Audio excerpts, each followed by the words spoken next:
Hello everyone, ನಾನಿವತ್ತು ಸಿಂಪಲ್ಲಾಗಿ ಒಂದು ಚಟ್ನಿ ಪುಡಿನ ಮಾಡ್ತಾಯಿದ್ದೀನಿ. ಇದಕ್ಕೆ ಏನೇನು ಸಾಮಗ್ರಿಗಳು ಬೇಕು ಅಂತ ನೋಡ್ಕೊಂಡು ಬರೋಣ. ಇಲ್ಲಿ ಕೊಬ್ಬರಿನ ನಾನು ಚಿಕ್ಕ ಚಿಕ್ಕದಾಗಿ ಈ ರೀತಿ ಹೆಚ್ಚಿ ಇಟ್ಕೊಂಡಿದ್ದೀನಿ.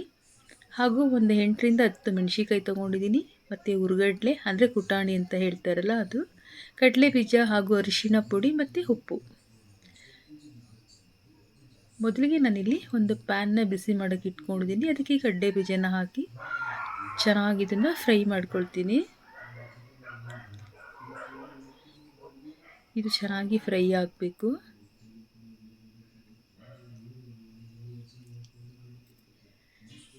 ಚಟ್ನಿ ಪುಡಿನ ಒಬ್ಬೊಬ್ಬರು ಒಂದೊಂದು ರೀತಿಯಲ್ಲಿ ಮಾಡ್ತಾರೆ, ಬಟ್ ನಾನು ಈ ರೀತಿ ಸಿಂಪಲಾಗಿ ಮಾಡ್ತಾಯಿದ್ದೀನಿ. ಚಟ್ನಿ ಪುಡಿ ಅಂದರೆ ಯಾರಿಗೆ ಇಷ್ಟ ಆಗಲ್ಲ ಅಲ್ವಾ, ಎಲ್ಲರಿಗೂ ಇಷ್ಟ ಆಗುತ್ತೆ. ಇನ್ಸಿಡೆಂಟಾಗಿ ನಾವು ಏನೇ ತಿನ್ನಬೇಕಾದ್ರೂ ಚಟ್ನಿ ಪುಡಿ ಇದ್ದರೆ ಬೆಟರ್ ಅಂತಲೇ ಅನ್ಬೋದು. ಇವಾಗ ಇದು ರೋಸ್ಟ್ ಆಗಿದೆ. ಇವಾಗ ನಾನು ಇದಕ್ಕೆ ಮತ್ತು ಕೊಬ್ಬರಿ ಮತ್ತು ಮೆಣಸಿನ್ಕಾಯಿನೂ ಕೂಡ ಸೇರಿಸ್ಕೊಳ್ತಾ ಇದ್ದೀನಿ. ಇದು ಸಿಮ್ಮಲ್ಲಿ ಇಟ್ಟಿದ್ದೀನಿ.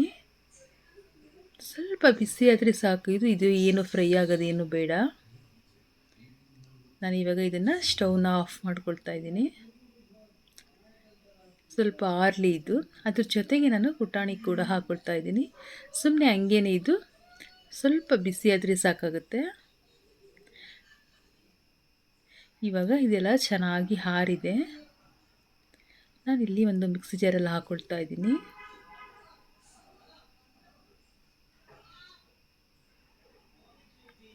ಚಟ್ನಿ ಪುಡಿ ಒಂದಿದ್ದಿದ್ರೆ ಮೊಸರು ಜೊತೆಯಲ್ಲಿ ಚಪಾತಿ ಇರ್ಬೋದು ಅಥವಾ ರೈಸ್ ಇರ್ಬೋದು, ಏನು ಬೇಕಾದರೂ ನಾವು ತಿನ್ಬೋದು. ಇನ್ಸಿಡೆಂಟಾಗಿ ಮನೇಲಿ ಯಾವಾಗೂ ಚಟ್ನಿ ಪುಡಿ ಮಾಡಿಟ್ಕೊಂಡ್ರೆ ಬೆಟರು. ಇದ್ರ ಜೊತೆಗೆ ಸ್ವಲ್ಪ ಅರಿಶಿನ ಪುಡಿನ ಹಾಕ್ಕೊಂಡಿದ್ದೀನಿ. ಹಾಗೆಯೇ ರುಚಿಗೆ ತಕ್ಕಷ್ಟು ಉಪ್ಪನ್ನು ಕೂಡ ಹಾಕ್ಕೊಳ್ತಾ ಇದ್ದೀನಿ. ಇವಾಗ ಇದನ್ನು ಗ್ರೈಂಡ್ ಮಾಡ್ಕೊಳ್ಬೇಕು. ನೋಡಿ, ಇವಾಗ ಗ್ರೈಂಡ್ ಮಾಡಿದ್ದೀನಿ. ನೋಡಿ, ಈ ರೀತಿ ಚಟ್ನಿ ಪುಡಿ ರೆಡಿಯಾಗಿದೆ. ಇದು ಇಷ್ಟು ನೈಸ್ ಇದ್ದರೆ ಸಾಕಾಗುತ್ತೆ.